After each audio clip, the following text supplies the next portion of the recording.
संगत जी, प्यार से कहना धन निरंकार जी। तो आज हरदेव वाणी के शब्द में ये जो पंक्तियाँ आ रही हैं, हाँ जी। नफरत से जो भरा हुआ है नफरत ही फैलाएगा,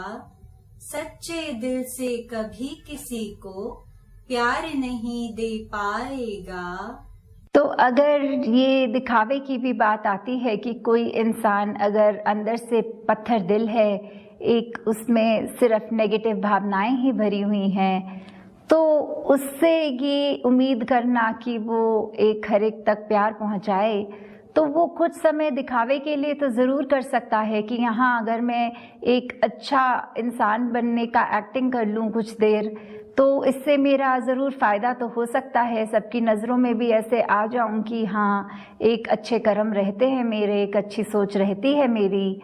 पर वही बात कि अगर एक हमने आदत अगर कुछ बनाई हुई है, जैसे अगर हमें गाली देने की आदत हो,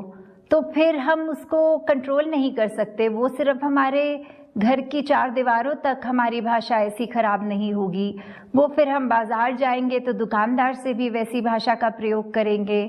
किसी के शादी के अवसर पे जाएंगे तो वहाँ मेहमानों से ऐसी बातचीत बोली एक मुंह पे बैठेगी, और फिर चाहे मुंह से कितने भी मीठे बन जाएं, कहीं ना कहीं हमारा नेचुरल वो जो शब्दों का प्रयोग है वो भी निकल जाता है। तभी ऐसा कहा जाता है कि सबको घरों में भी इतने केयरफुल होना है कि कहीं भी एक अगर खास करके छोटा बच्चा घर में हो जिसकी ऑब्जर्वेशन स्किल इतनी तेज़ होती है, तो वो तो हमारे शब्द और व्यवहार बहुत ही जल्दी पकड़ेगा। तो कैसे हमें फिर हर जगह अपने अंदर बाहर से एक होके एकदम साफ, भोली भी बाहर एकदम साफ अपने शब्द भी रखने हैं, मन के भाव भी रखने हैं कि हम कहीं पे भी ऐसा भी मौका आए तो चूक ना हो जाए। जब अंदर ही हमारी पवित्रता होगी तो कोई भी स्थिति आए, कोई कितना भी कुरेदे, तो अंदर से पवित्रता ही उस तक निकल के आएगी। जैसे एक नेचुरल सी बात है, अगर किसी के अंदर सुमिरन इतना भरा होता है तो सड़क पे अगर हम किसी और का मान लो एक्सीडेंट भी होते नज़र से देखते हैं तो मुंह से एकदम तुही निरंकार निकलता है। कोई व्यक्ति अगर गिरता है तो एकदम उसको उसी समय उठाते वक्त मन से सिमरन ही निकलता है।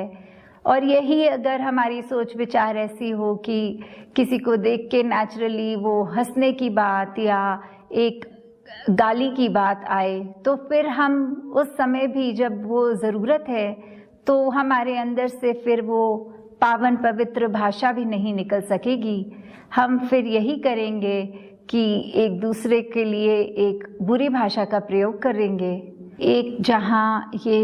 नफ़रत की भी बात आ रही है, अक्सर देखा जाता है कि हमारे आसपास रहने वाले ही हमसे इतनी नफ़रत करते हैं, इतना मन में ये भाव रखते हैं कि अगर घर के अंदर ही सदस्य या काम पे भी देखें कि एक किसी की सक्सेस हो रही है तो उसकी टांग खींच के उसको नीचे लाकर उसके ही कंधे पे अपनी सीढ़ी बनाकर ऊपर चढ़ना चाहेंगे, कि किसी के हालातों का एक मिसयूज़ करके अपना नंबर बढ़ाना, जिसको कहते हैं कि हमारा इसमें नाम हो जाए, ऐसा कुछ करने का प्रयत्न करते हैं। कि कैसे एक नफ़रत जहाँ है तो बात वही होती है काफ़ी बार तो कि बाहर अगर कोई कह रहा है जो इतना मायने नहीं रखता, उसका तो पत्थर मारना भी वो दर्द नहीं करता, पर अपने जब फूल भी फेंकते हैं तो वो फूल भी चोट ही देगा बुरे भावों को लेकर। तो कैसे एक सही मार्ग, एक इस निरंकार पे ही टिकना, ये जो एकमात्र बिंदु है हमारा कि कैसे इस परमात्मा से जुड़े, क्योंकि यही स्थिर है। एक टेम्पोरल एक कोई एपिसोड्स होते हैं तो मन का ये ऊपर नीचे होना तो लाजमी है, पर कैसे उसको लॉन्ग टर्म बात नहीं मन पे बिठा लेनी, कैसे फिर इसी निराकार का सहारा लेकर इस परमात्मा के ऊपर अपने मन को आधारित करके इसकी स्थिरता से ही खुद स्थिर होना,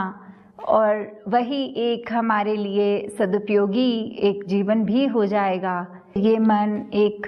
स्थिर होकर ही, जितना स्थिर है उतना ही एक स्मूथली हम अपने जीवन को चला पाएंगे। क्योंकि ये छल कपट करने वाले, नफरत करने वाले तो हर मोड़ पर मिलेंगे और ऐसे ही भ्रमित भी वो करते रहेंगे। किसी का एक पीसफुल दिन जा रहा हो तो उनकी कोशिश रहेगी कि कैसे कुछ इनके जीवन में ऐसा किया जाए कि इनके मन पे चोट पहुँचे। तो अगर ऐसे करने वालों का ये कर्म से वो नहीं चूक रहे तो हमें एक अपने मन को खुद ही शांत करना होगा और ये शांति सिर्फ इस निरंकार प्रभु के आश्रय, जब इसके साथ एकमिक हो गए तो ही वो प्राप्त हो पाएगी। साथ संगत जी, धन निरंकार जी।